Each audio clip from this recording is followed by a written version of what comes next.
Alright, hello everyone. Good day sa inyong lahat.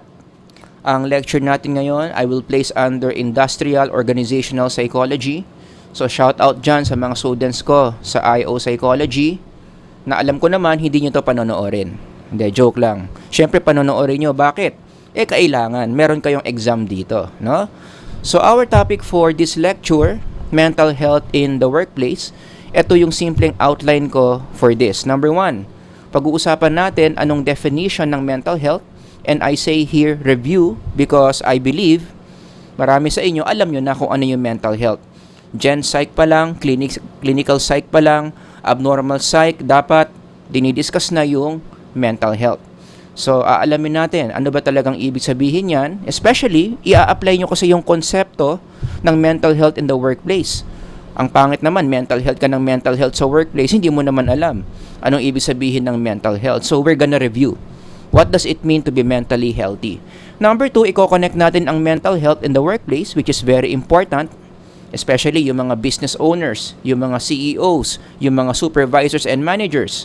Marami sa kanila clueless. Ano bang ibig sabihin ng mental health in the workplace? And of course, number 3, we are going to close by discussing ano ba yung iba't ibang mga paraan para tumaas ang mental health ng mga empleyado in the workplace. So simulan na natin sa number 1, let's review the concept of mental health. If somebody asks you, uy, di ba psych major ka? Uy, di ba ang ganda ng school mo? Ang ganda ng program mo? Ano ibig sabihin ng mental health? What does it mean to be mentally well? Dapat isa yan sa mga tanong na kahit nakapikit, kahit tulog ka, kaya mong sagutin.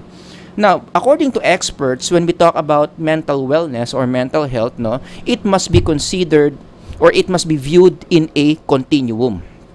Everybody say continuum. Ibig sabihin yan, hindi siya categorical. Hindi siya a matter of, are you mentally healthy or not? Hindi ganon. Are you male or female? Hindi dapat ganon. Dapat continuum. Merong degree of mental wellness. Sa kanan, syempre, yan yung positive.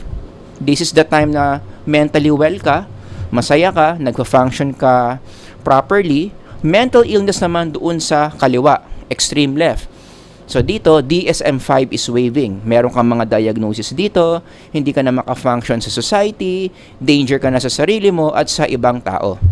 Okay, so that's how you should see mental wellness. It is in a continuum. So everyday gumagalaw-galaw yan. Depende, of course, sa mga nangyayari sa atin. Right? So halimbawa, pumasa ka sa exam na pinag-aralan mo, so tataas ang mental wellness mo. Nag-away kayo ng girlfriend mo, medyo bababa dito yan. Naniningil na yung taong pinagkakautangan mo, wala kang pambayad, nako, medyo bababa na naman yung mental wellness mo. Buti na lang, meron kang ninong na mabait. Pinahiram ka ng pera na pwede mong ipambayad dun sa pinagkakautangan mo, tataas na naman yung mental wellness mo. Tumama ka sa loto, nanalo ka ng 256 million, grabe ang pagtaas talaga ng mental health mo. So, ganun yun, no? Every day, we move in between mental illness and mental wellness. But this is a more objective way of defining mental health according to the APA. Basahin nyo na lang on your own. Pause the video if you need to. This is how mental health is defined. Based on this definition, we can say meron tayong dalawang criteria. Ilan? Dalawa. Pag nag-exam tayo, dapat memorize nyo yung dalawa na yan. Ilalabas ko yan. 2 criteria for you to say if someone is mentally healthy or not. Number 1, dapat meron kang overall feeling of positivity, both, pareho, towards the self and others. So yung emotion mo generally maganda sa sarili mo, pati na rin sa mga taong nakapaligid sa'yo. And how would you know? Merong simpleng test dyan. Dapat meron kang mga basic ingredients of mental wellness such as the following, numbers 1 to 10. So ang gagawin ko dito, babasahin ko yung bawat isang word dyan. And then if you think in your life right now, meron ka nyan, you are manifesting this word, more or less, meron ka nyan in your life right now, I want you to say yes. Kung wala, edi tahimik ka na lang. Okay? Ready? Meron ka bang sense of faith? Hindi lang to limited sa faith on God, ha, pero kasama rin yun, of course, no? Pwedeng faith sa humanity, faith sa sarili mo, so on and so forth. Do you have a sense of faith? Ikaw ba, you can say you have happiness in your life? Number 3, ikaw ba motivated? Number 4, meron ka bang clear goals? Alam mo ba kung saan ka papunta? Alam mo gagawin mo after you graduate? Meron ka bang sense of courage? Number 5. Ang attitude mo sa buhay, bring it on. Wala kang kinatatakutan. Number 6. Do you sense that people love you? Binavalue ka ba nila? Meron bang mga taong nagmamahal sa'yo? Pag nagka-dengue ka ngayon, sigurado ka bang merong dadalaw sa'yo para alagaan ka? Yan. Number 7. Do you love someone? Meron ka bang minamahal? Number 8, do you have a sense of confidence? Kaya mong lagpasan yung mga problema mo. Kaya mong ipasa yung long exam mo. Meron ka bang believe sa sarili mo? Number 9, meron ka bang sense of self-value? Do you believe ikaw mahalaga kang tao? Or naniniwala kang okay ka lang bastusin? Yan, magka-opposite yun, no? And last one, number 10, do you value other people? Nire-respeto mo ba yung mga tao sa paligid mo? Pinapakita mo ba yung halaga nila sa'yo?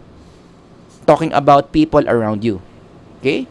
So, yan yung mga basic ingredients of positivity, both towards the self and others. Ang sabi ng mga mental health experts dyan, dapat daw nag-yes ka at least ilang beses? 7 times. Kapag ikaw daw nabitin, hindi ka umabot ng 7 times sa pag-yes mo dyan, red flag yan na hindi ka ganun ka-okay mentally. Of course, no, lahat naman ng test like this, meron yung mga error rates. So, wag niyo masyadong seryosohin kung nabitin kayo sa 7. Although the test is pretty reliable, pero merong error rate yan. So, yung mga nabitin dyan sa 7, you can just find other tests na pwede yung i-take, idagdag nyo sa resulta dito to really confirm if you are mentally healthy or not. Kung na-meet mo ba yung criteria, number 1. Now, before we go to criteria number 2, meron lang akong ino-note dito which is very important. Yung term na positive dito is in the language of the average. Ibig sabihin, hindi yan absolute. Hindi ibig sabihin na kapag nafe-feel bad ka or may negative emotion kang nafe-feel, automatic, mentally ill ka. Because in our culture today, ganyan ang conditioning sa mga tao, especially to the young people. Diba? Ang sasabihin ng popular culture, kapag nafe-feel bad ka, any form of negative emotions is unhealthy. Red flag yan against your mental health. Ang point ko dito, feeling bad is not always equals to poor mental health. Masyado na kasing mababa ang standard ng mga tao ngayon when it comes to mental illness. 'Di ba? Nainis lang, nagselos lang, na-anxious lang ng konti, napagalitan ng konti, may mental health issue na. So again, ang point ko dito, a little bit of negative emotion is okay. Kahit anong negative emotion dito, basta manageable, hindi naman niya pinipigilan yung everyday functioning mo, na ma-manage mo ng maayos, nakaka-function ka pa rin ng mabuti in the society, okay lang. Yung mga ganyang little bit of negative emotion. Hindi porket na-frustrate ka, hindi porket nalungkot ka, hindi porket natakot ka, DSM-5 is waiving. Kailangan mo na kaagad ng therapist. Which is again the common practice today in our culture. Konting negative emotion lang, many people believe kailangan na nila ng therapy, kailangan na nila mag-consult sa psychiatrist. Let's change that mindset. A little bit of negative emotion is okay. In fact, as you will learn later, a little bit of negative emotion is even psychologically healthy. Merong nade-develop sa atin kapag marunong tayong mag-handle ng mga negative emotions na yan. Of course, some will ask, okay, fine. Konting negative emotions, pwede. Mentally healthy pa rin ako. Pero ano yung point na hindi na siya konti? 'Di ba? What is too much? Ano yung threshold na kapag lumagpas na ako dito, masasabi na nating hindi na healthy yung negative emotions na nararamdaman ko? As I go along, I'm gonna answer that question. Let's move on to number 2. Pangalawang criteria na mentally healthy ka, meron kang absence. Everybody say absence. Sa Tagalog, wala. 'Di ba? Hindi pumasok. Parang maraming students ko, no? Pag ako yung subject, hindi pumapasok, absent. Absence of mental disorders. Ibig sabihin, if a clinical psychologist or some other professionals observe you, tinignan ka cognitively, emotionally, behaviorally, wala kang patterns na nasa DSM-5. So one of the critical question, no, to really assess your mental health, sa tingin mo, meron ka bang patterns, thinking patterns, emotional patterns, behavioral patterns na nasa DSM-5? In a scale of 1 to 10, gaano ka confident na wala ka sa DSM-5? More or less, that is gauging your mental wellness. So kapag inobserve ka ng isang professional at ang dami mong diagnosis sa DSM-5, nagkalat, red flag yan na hindi ka okay mentally. So going back to my question, how much is too much negative emotion? Anong sagot? Actually, ang DSM-5 may sagot dyan eh. How much is too much negative emotion? Merong dalawang key questions dyan. Number 1, sobra na yung negative emotion mo kapag na-out of order ka na. Ibig sabihin, you become dysfunctional in the society. Hindi ka na makapasok, hindi ka na makapaglaro, hindi ka na nakikipag-interact sa mga kaibigan mo, hindi mo na nagagawa yung mga bagay na usually mong ginagawa, hindi ka na makapag-grocery, hindi ka na makapag-palengke, hindi ka na makaluto. Kasi sobrang lungkot mo, sobrang frustrated mo, feeling mo merong papatay sa'yo. Kapag lumabas ka ng bahay mo, most likely, baka merong kang something sa DSM-5. You become dysfunctional. You become out of order. Pangalawa, kapag masyado nang mataas yung negative emotion mo to the point, you become a danger.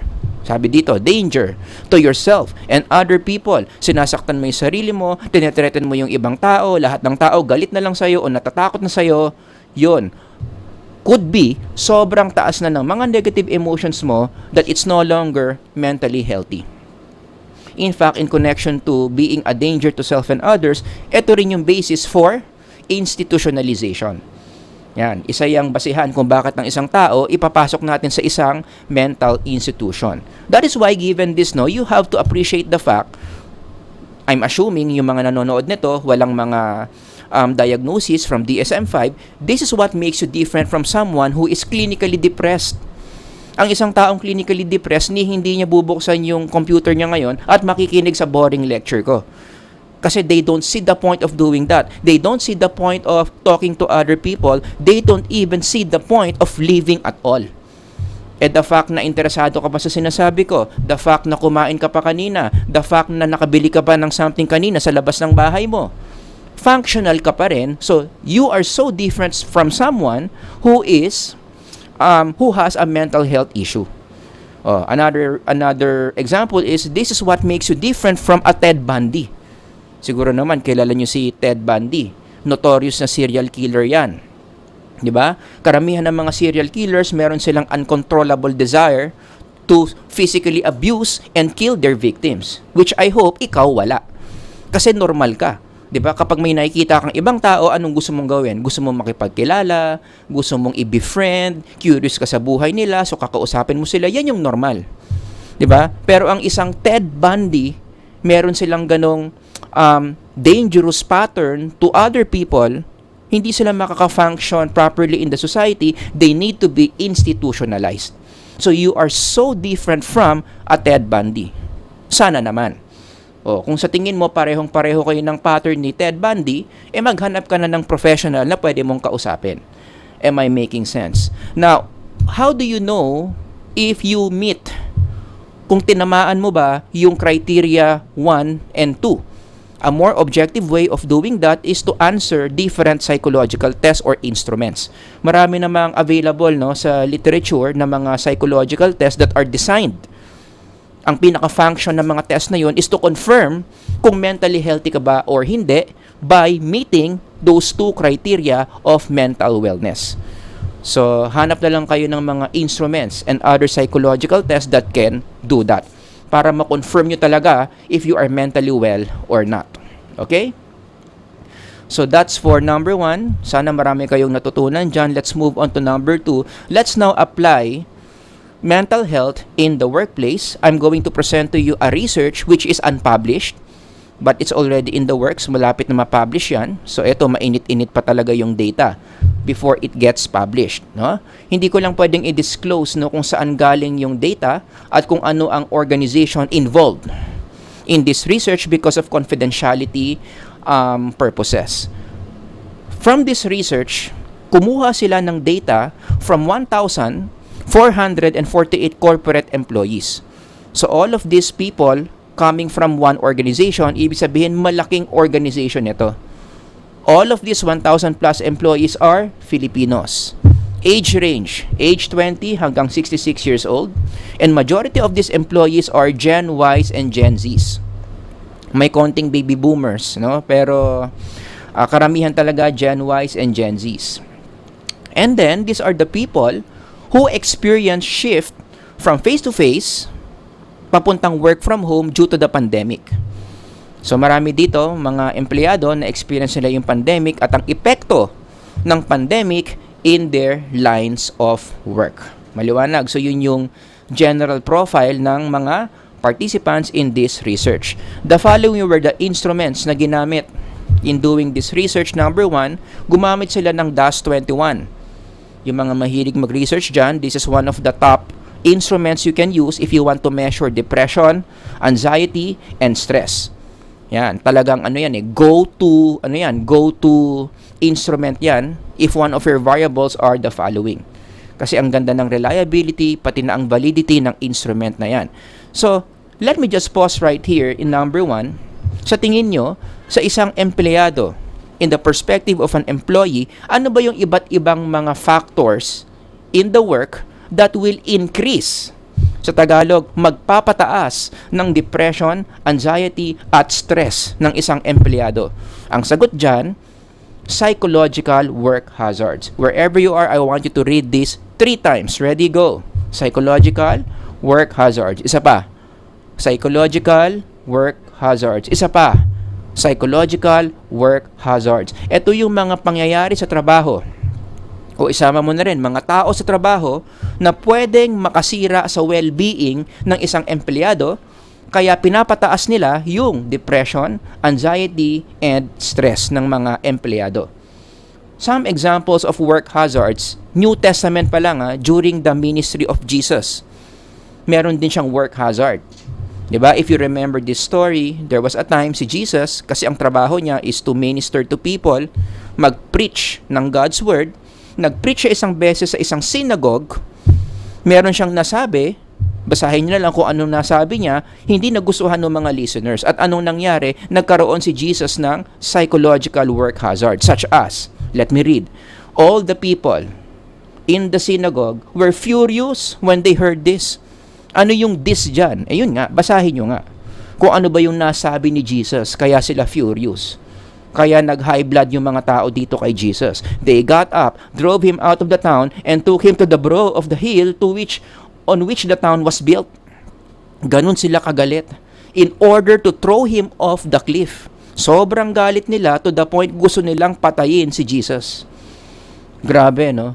But he walked right through the crowd and went on his way. So anong tawag dito sa na-experience sa Jesus? This is called a psychological work hazard.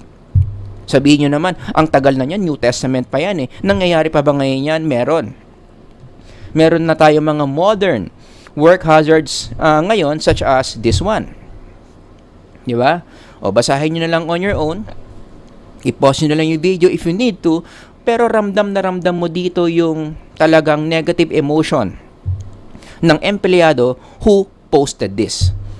Okay? So, anong tawag dito sa naranasan niya tungkol sa boss niya? Ang tawag dyan, nagkaroon siya ng psychological work hazard. So, ang bottom line lang, basta pag nagtatrabaho ka, lalo na yung mga estudyanteng nakikinig ngayon, this is one of the things that you need to anticipate in the life of someone working. You're gonna meet a lot of work hazards and you have to be prepared. You have to be equipped. Dapat mong paghandaan yung mga work hazards na yan. So mamaya pag-uusapan natin yan sa isang estudyante, paano ba pinaghahandaan yung mga work hazards in the future. Got that? So yun yung ibig sabihin ng psychological work hazards. These are the variables at work na magpapataas ng depression, anxiety, and stress ng mga empleyado. Number 2, gumamit din sila ng work and well-being survey by measuring employee engagement. So, measure din nila yung employee engagement, which means the degree to which an employee does his or her best. Ginagawa nila yung best nila sa trabaho nila, engagement yon. So, the frequency in which the employee is engaged, binibigay nila yung 1,000% nila sa ginagawa nila, measure din nila yon using this instrument. And number 3, gumamit din sila ng job satisfaction scale that is self-constructed. Gaano kasaya ang isang empleyado sa kanyang trabaho. Yun yung job satisfaction. Along with the 3 variables measured, tinignan din nila yung variables such as age, sex, and tenure. Ibig sabihin ng tenure kung gaano nakatagal yung empleyado in an organization. The following are the findings. It's very interesting. Number 1, according to the results, male employees have lower stress and anxiety levels than female employees. So nag-run sila dito ng t-test, nagkaroon sila ng sex comparison, males and females. Ito yung kanilang result. At ano yung mga explanations why males are lesser stressed, lesser anxious in the workplace compared to females? Kasi raw baka naman yung mga males mas relaxed na mga tao. That's one possibility. Another possibility, according to the researchers, is maybe mas malakas ang social support ng mga males compared to females. Makes sense din naman. And the third explanation is maybe yung mga females kasi, especially those working at home, yung mga work from home setup, mas marami silang responsibilities at home compared to males. Kaya mas stressed out si Mrs. kumpara kay Mr. Si Mr. kasi after magtrabaho, magmo-Mobile Legends na. Si Mrs. because of responsibilities at home, siya siguro yung magluluto, siya yung mag-aalaga sa mga anak niya, siya yung magre-review sa mga anak niya, siya yung magwawalis, so on and so forth. More responsibilities, kaya mas nai-stress at na-anxious ang mga female employees.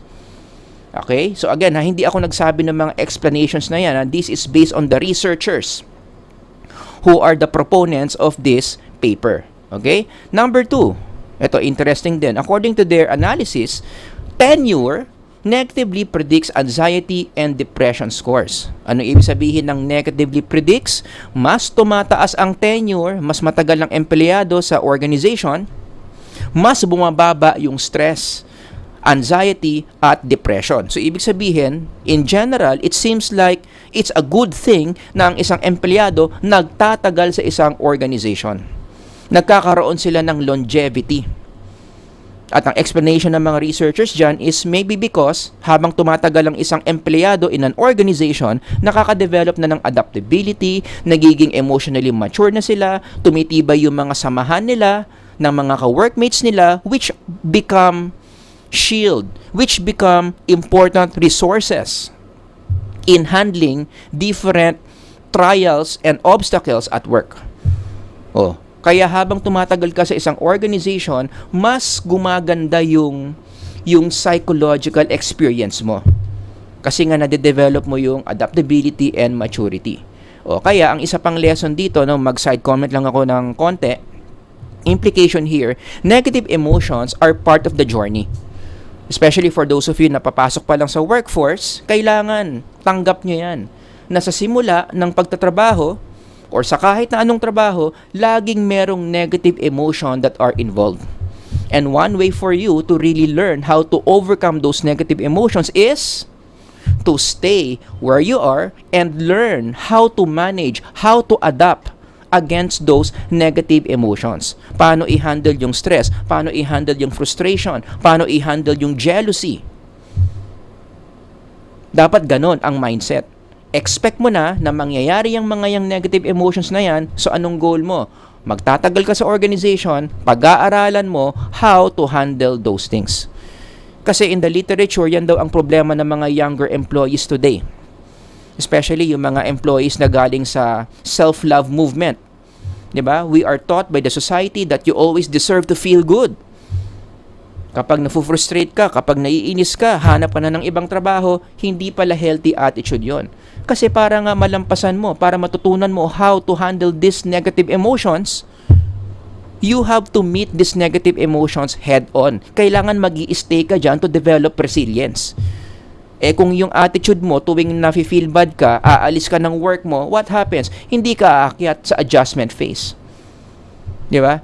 Lagi ka na lang dito. Pag nandito ka na, nafu-frustrate ka, aalis ka, lilipat ka. Hindi ka aabot dito sa adjustment, hindi ka aabot sa mastery. 'Di ba? Kaya patalon-talon ka ng mga organizations, hindi ka nagtatagal. Kasi nga, every time you feel this, aalis ka. Hindi mo na-develop yung mga magagandang bagay sana na yan, di ba? You are well adjusted, you gain a sense of mastery. Does that make sense? So again, I'm appealing to the students listening to this in the future. Pag nagtrabaho kayo, huwag nyong gawing basehan yung negative emotions para kumbinsihin yung mga sarili nyo, it's time to leave and say, maybe this is not for me. Yan, laging merong involved na negative emotions that we have to learn how to handle. Kaya nga isa rin daw yan sa mga weaknesses ng Gen Zs ngayon eh. Sabi ng mga researchers, Gen Zs, remember, majority of the participants here are Gen Zs, right? Mababa ang level of resilience. At may literature sila dyan to support that. Alright? Oh, sorry, wait lang yun yung number 2, no? Dapat do your best to stay in the organization and learn how to handle these negative emotions, which connects me to number 3. Gen Z's employees had highest levels of stress, anxiety, and depression among different generations. Kung ikukumpara mo raw yung Gen Ys sa mga Gen Z's, mas mababa ang level of resilience ng mga Gen Z's. Kasi nga, yung mga Gen Z's, yun na yung isa sa mga weakness according to the literature, mababa ang resilience due to, yung sinabi ko kanina, sila na kasi yung na-shape ng self-love movement. Na ang isang major teaching ng self-love movement is you always deserve to feel good. You don't deserve to feel bad. When you feel bad, when you become anxious, when things become hard, what happens? That's the sign na baka hindi para sa yan. That's a sign na it's time para lumipat ka. Yun. Kaya ang nangyayari, hindi na de-develop yung resilience. Because remember, for you to develop resilience, you need to meet those negative emotions head-on. Ang paborito kong analogy dito, parang pag-weights, di ba? Pag pinapalaki mo yung muscle mo, dine-develop mo, kailangan mong pahirapan yan. Kailangan mong sugatan yung muscle mo by overlifting. Pahihirapan mo, pasasakitin mo yung katawan mo. The same thing with psychological muscles. If you want to develop resilience, what should you do? Dapat imimit mo head-on yung mga negative emotions na yan. Hindi yan yung dahilan kaya ka lilipat ng isang organization. Pag-aralan mo how to handle this. Huwag kang aalis kapag nandito ka sa phase na to kasi lilipas din yan. Eventually, you're gonna learn how to handle this, so you end up being adjusted. Later on, you end up being a master. Mamamaster mo na kung paano i-handle yung mga negative emotions na yan. Got that? Now, let's go to the second part of their study where they used a lot of inferential statistics. In this study, regression analysis sila. Sinet nila yung stress, anxiety, and depression as predictors, and these 3 variables as the outcome variables. Yung mga mahilig sa stat dyan, I hope I'm making sense. Predictor variable, outcome variable, according to the results, guess what? Stress, anxiety, and depression predicted less engagement. So, merong negative prediction. This is a negative predictor of employee engagement, which means kapag tumataas yung stress, anxiety at depression, bumababa ang employee engagement, tinatamad ang mga empleyado. Nawawalan sila ng motivation to work. Hindi nila binibigay yung 100% nila. Kaya ito na yung mga lagi nakasimangot sa work, walang kabuhay-buhay gumalaw, kausapin mo nakabusangot, mainit ang ulo, and most of them are guilty of absenteeism. Hindi na lang pumapasok kahit walang valid reason. Number 2, according to the results, stress, anxiety, and depression predicted low job satisfaction. So, ibig sabihin, meron na namang negative prediction, no? Kapag mataas itong tatlong to, lumalagpak yung job satisfaction, nalulungkot ang mga empleyado sa ginagawa nila. Nawawalan sila ng joy, ng happiness in what they do. Kaya nga, again, marami dyan mga nakasimangot, at pag yan hindi na-handle ng maayos ng HR department or ng isang magaling na IO psychologist, out of control yan to the point magwewelga na ang mga empleyado in an organization. Although this does not always happen, alright, but if it does, ibig sabihin, talagang hindi naayos yung job satisfaction because this does not happen overnight. Nagpatong-patong muna yung pagbagsak ng job satisfaction until hindi na nila kaya, boom, nagwelga na. Kaya ako naniniwala, for organizations na umabot sa ganyan, nagwelga na yung mga empleyado, may naging problema yung HR dyan. Na early stages pa lang ng pagbagsak ng job satisfaction, hindi nagawa ng paraan. So, in the future, if you become an IO psychologist, this is one of the things that you want to prevent, ha? Dapat yung mga kliyente mong mga organization, hindi yan mararanasan. Kasi ito, big blow yan sa isang organization. Kapag ang mga empleyado nagwelga, syempre, hihinto ang operations, maaapektuhan yung profit, maaapektuhan yung efficiency ng organization na pwede niyang ikabagsak. So, this is a big no-no if you are handling an organization, if you become a future IO psychologist. And last one, number 3, based on the results, depression makes employees want to leave. I'm not surprised. Logically, it makes sense, diba? Pag mataas ang level of depression sa trabaho, tumataas din ang kanilang turnover intention. Mas depressed, mas mataas ang turnover, which means mabilis mawala, mabilis mag-resign, mabilis lumipat sa ibang organization yung mga empleyado. Gusto ko na kaagad umalis dito. And you know, in a lot of organizations, this is happening. Ano ang posibleng effect niyan in the macro level kapag lahat na lang ng empleyado gustong umalis in organizations? Kaya tayo nagkakaroon ng brain drain in the Philippines. Yung mga magagaling nating teachers, doctors, engineers, architects, many of them are depressed in the working conditions in the Philippines. Anong ginagawa nila? Nagpupunta na lang sila sa abroad. Kaya yung mga talents, yung mga skills na sana ang nakikinabang mga Pilipino, sino nakikinabang? Yung mga ibang tao. Nakikinabang yung mga Chinese, nakikinabang yung mga Taiwanese, nakikinabang yung mga Amerikano, so on and so forth. So that's how a seemingly small IO variable can lead to big macro events, macro problems such as this one, brain drain of a nation. O kaya again, if you're a future IO psychologist, it's very important na dapat alam mo how to handle corporate depression of employees. Got that? So in summary, ano ang pinaka-lesson dito so far, no? Ito yung variables, predictor variables, poor employee mental health. Ito naman yung mga outcomes kapag ito hindi na control. Nagkakaroon ng low employee efficiency. Yan yung isa sa mga reasons why an organization will not last, why it will falter and break down. Hindi kasi naging maayos yung mental health ng mga empleyado, which leads me to the lesson of the study. Ito yung big picture. Employee mental health in the workplace matters. Huwag nating minamaliit yung issue ng mental health ng mga empleyado. The reason why I'm saying this is because there are a lot of owners, there are a lot of businessmen, CEOs, who don't believe in the importance of mental health. Marami sa kanila, although hindi naman lahat, pero marami, ang tingin nila sa mga empleyado, mga makina. Right? Hindi na gumagana. Ayaw na magtrabaho. Hindi na efficient. Tanggalin na yan. Maghanap na lang ng bago. That is a very inhumane way of looking at employees. Because remember, employees are human beings with psychological needs. They become the best versions of themselves in the workplace when their psychological condition is doing well, when their mental health is doing well. Kaya isa yan sa mga dapat tinuturo ng isang IO psychologist sa isang may-ari ng kumpanya.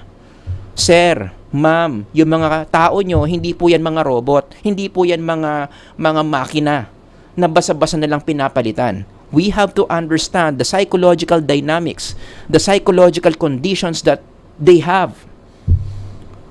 At ibigay natin yung mga psychological needs nila para magiging maayos sila in the workplace. That's the bottom line. Mental health matters in the workplace. Got that? So, let's now move on from number 2. Now, let's move on to number 3. How do we improve mental health in the workplace? Ngayong alam nyo na mahalaga pala talaga ang mental health in the workplace. Paano ba ini-improve yan? Okay, so let's go back to this framework. Tumataas yung stress, anxiety, and depression ng mga empleyado. Ang tanong, bakit? Kasi ito yung nagiging cause kung bakit bumabagsak ang employee efficiency. So, para hindi ito mangyari, dapat i-zoom in natin to. Ano ba yung mga factors na tumataas ang stress, anxiety, at depression ng mga empleyado? According to IO research, may dalawang categories lang yan. Internal reasons or factors at external factors. Ano yung mga internal factors na nagpapataas? Nate-threaten yung mental health ng mga empleyado, issues within the organization such as the following. Diba? Baka hindi maayos yung work relationships, nagchichismisan sa opisina, yung isang empleyado doon, pinagchichismisan siya na boyfriend daw niya yung CEO ng organization, nakakaapekto yan. Diba? O yung salary, masyadong maliit, hindi sumusunod sa minimum wage law, hindi nabibigay yung mga benefits, yung boss ng pa-power trip, minumura niya yung mga empleyado niyang nagkakamali, may mga policies yung organization that are unfair, yung work environment hindi maganda, ang required na isuot sa opisina, long sleeves and necktie, pero sira yung aircon. O kaya marami empleyado gusto na magwelga nung summer. Kasi ang init-init, naka long sleeve necktie sila pero sira yung aircon, nakakaapekto rin 'yan. Or maybe lack of skills. Hindi nagbibigay yung mga organization ng training para maging confident sana yung mga empleyado in doing their work. Things like this. I-combine mo yan, it would affect the mental health of employees. Kaya yung mga future HR people dito na nakikinig, you want to work in Human Resources Department, isa yan sa mga dapat yung i-anticipate na gagawin ninyo. For every concern, dito, dapat meron kayong parallel intervention in the Human Resource Department. Diyan kasi nagsisimula yung pagbagsak ng organization. Puro problema dito, pero walang intervention. O, kaya pag HR ka, yan yung trabaho mo. A-identify mo kung ano yung mga problema dito, and then mag-o-offer kayo ng mga solutions, ng mga interventions that can address these problems you identified here. Oh. Now, another career option, no? Ito, mag-side comment lang ako dito, no? Other than going to the HR department, another career option for those of you who would like to deal with these things, pwede kayong pumunta sa mga HR consultancy or HR firms. May mga organizations kasi, wala silang budget to have their own human resources department. So, anong gagawin mo? Pwede kang mag-outsource na lang ng HR. So, pupunta ka sa mga consultancy firms and they will serve as your outsourced HR. Sila na ngayon yung mag-a-address ng mga problema ng organizations mo dito. Some examples of consultancy/firms, no, that can address these issues would be the following. Lahat yan nasa Pilipinas. Bahala na lang kayo pumunta sa Google, punta na lang kayo sa mga websites nila and then explore the services that they offer, pati na rin kung sino yung mga tao, sino yung mga consultants who are working in these firms that will help different organizations to handle these kinds of issues. And by the way, for those of you na yan yung plano, pupunta ka sa mga firms na yan, ikaw yung isa sa mga magiging employees nila, ang magiging tawag sa'yo in the future is consultant. O, di ba? Ang ganda pakinggan, no? Parang meron kang 1 million sa bangko, no? Anong trabaho mo? I'm a consultant. O, di ba? Parang may 1 million ka sa bangko. Nagigets nyo? So, that's another possible career option that you can go to when you graduate later on. Alright? So, balik tayo dito. Other than internal reasons or factors, meron din tayong external factors na nakakaapekto sa mental health ng mga empleyado, such as what? Issues outside the organization. Take note ha, yung mga threats, yung mga hazards sa mental health, hindi lang puro internal, meron ding mga external. Dito na ngayon papasok yung tinatawag nating spillover effect. May mga nangyayari sa mga empleyado outside work na pwede nilang madala yung epekto ng mga yon in the workplace, which will affect their performance. Baka may nangyari sa pamilya. Nag-away sila nung misis niya nung araw na yon, sinagot-sagot siya nung teenager niya nung araw na yon, mainit ulo niya, pumasok siya, kaya he was not at his best on that day. Nangyayari yan. Or pwedeng economic reason. Siyempre, marami mga empleyado ngayon, stress. Ang daming mga may utang. Pumunta sa 5-6, hindi mabayaran yung utang. Bakit? Taas ang mga bilihin. Taas ang diesel, pati yung gas. May epekto yan sa mental health ng mga empleyado mo. Kaya marami mga empleyado pag pumapasok sa opisina, mga nakabusangot. Iniisip saan kukuha ng pambayad ng mga utang. May mga epekto rin yan sa trabaho nila in the workplace. Political climate, lalo na sa Pilipinas, medyo magulo ang politika. 'Di ba? Akala mo uunlad na yung Pilipinas because for the first time, bate si president at si vice president. Akala mo yun na yung pagbabago na inaantay mo, biglang nag-break. 'Di ba? I-impeach na yata si Vice President, o edi medyo bad trip ka, madadala mo na naman yun sa trabaho. Or some other personal issues, no? Siguro nanligaw ka, hindi ka sinagot, or ano ba, nag-basketball ka, may nakaaway ka sa court, nakakaapekto lahat yan sa mental health mo pagpasok mo ng workplace. Ang tawag doon, spillover effect. Now, here's the question. For the external factors like this, sa tingin nyo, should employers even care pa? Kailangan ba po problemahin pa ba ng mga employers yung mga ganyang issues ng mga empleyado nila para ma-avoid yung negative spillover from outside the work papuntang inside the work?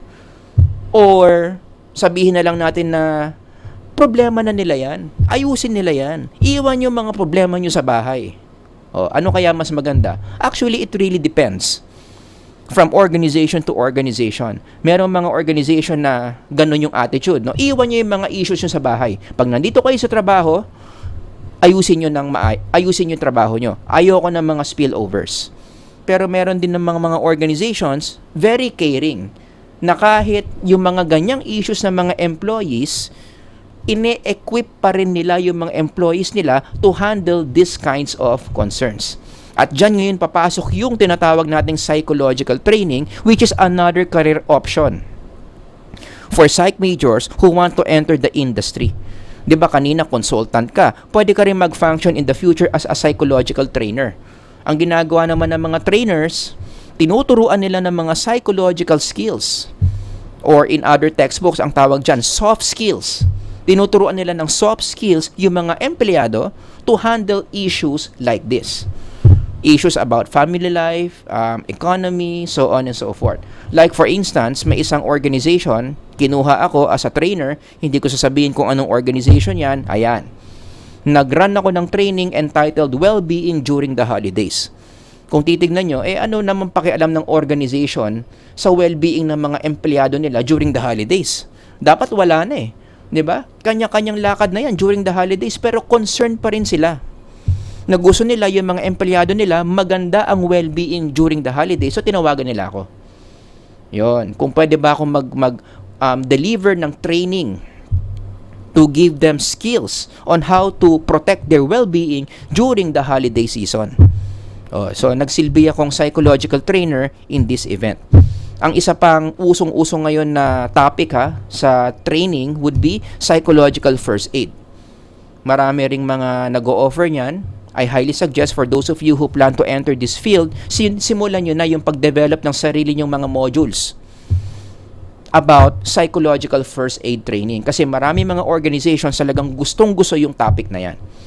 Maliwanag. So that's another career option for you, In the future, pwede kang maging trainer. Yan. Para dagdag kita rin yan as a professional. Some other tips on how to improve the mental health of employees. Syempre, number one, we go back to intrinsic motivation. Sana talaga, bago kayo graduate, alam nyo na kung ano yung calling nyo. Piliin nyo yung trabaho nyo na alam nyo para dun talaga kayo. Ginawa kayo ni Lord to do that work. Yung mga gifts ninyo, yung mga skills ninyo, very in line with the career choice that you make. Because studies show that those employees who do their work intrinsically motivated, pinag-usapan natin yan in my lecture sa motivation, sila yung mga empleyado na magaganda ang mental health. Bihira sila bumigay. Sila yung mga empleyado na pumapasok araw-araw at masaya because they are doing their purpose in life. So, ngayon pa lang, sana hanapin nyo na what kind of work intrinsically motivates you. Yan sana yung pasukin mong trabaho. Para pagpunta mo sa trabaho na yon, intrinsically mong ginagawa yung trabaho na yon, gumaganda yung mental health mo as you are working. Kasi kung puro ka lang pera, puro ka lang external reasons, it does not sustain your overall motivation to work, which will threaten your mental health at work. Number two, maganda rin gawin na magkaroon ng character training, and this starts where? In the schools. In fact, as a teacher, lagi ko itong sinasabi sa mga students ko, this is the reason why, as teachers, we give you a lot of hard challenges. Kasi ito yung paraan namin para sa paghahanda sa inyo na magkaroon ng resilience. Kaya namin kayo ini-stress, kaya namin kayo binibigyan ng mga mahihirap na mga assignment, character training yan. Okay lang na dito na kayo mag-breakdown sa school.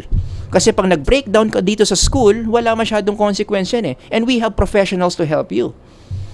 Nandyan yung mga teachers ninyo, nandyan yung mga guidance counselors, may mga mental health experts tayo sa campus. Diba?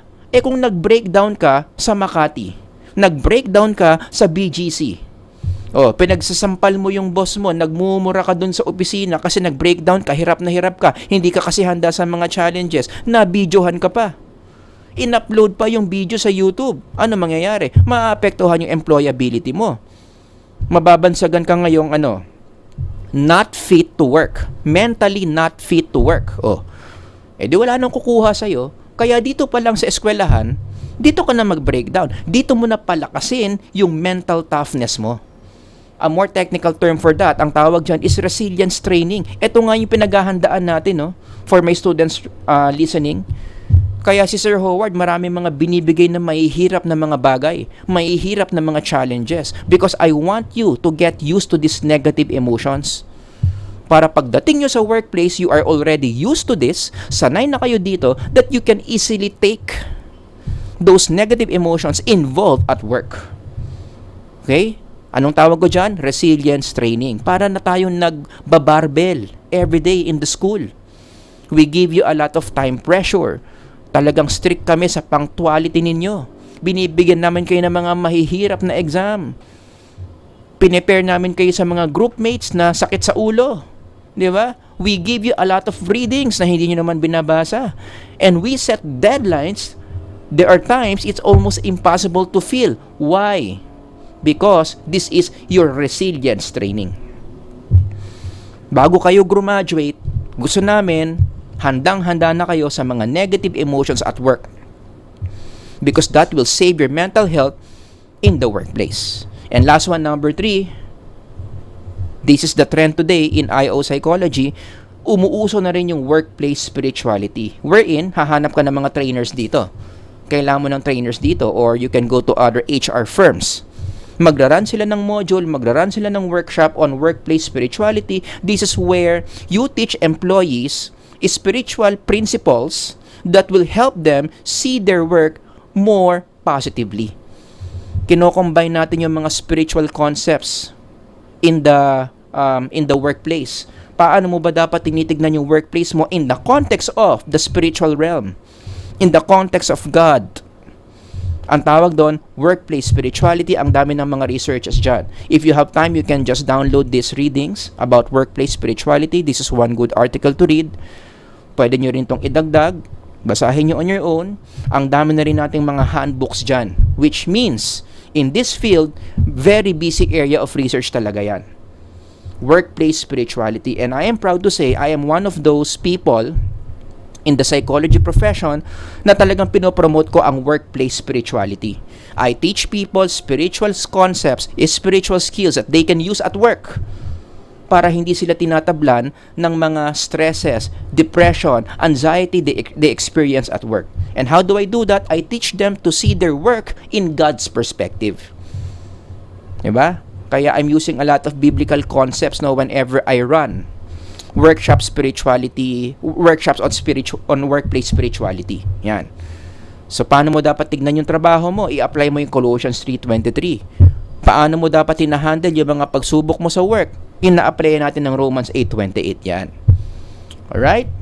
So again, if you know someone na kailangan ng workplace spirituality workshop, yan, I can help. I can assist in running one workshop on workplace spirituality. Okay? So again, yung mga interesado dyan, you can read the literature on workplace spirituality. This is such a trend today in the field of IO psychology.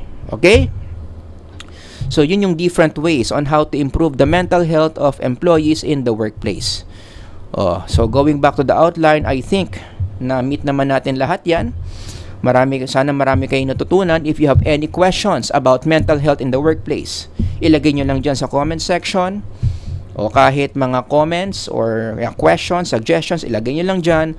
Sir Howard here. Until the next lecture, God bless everyone. Bye-bye.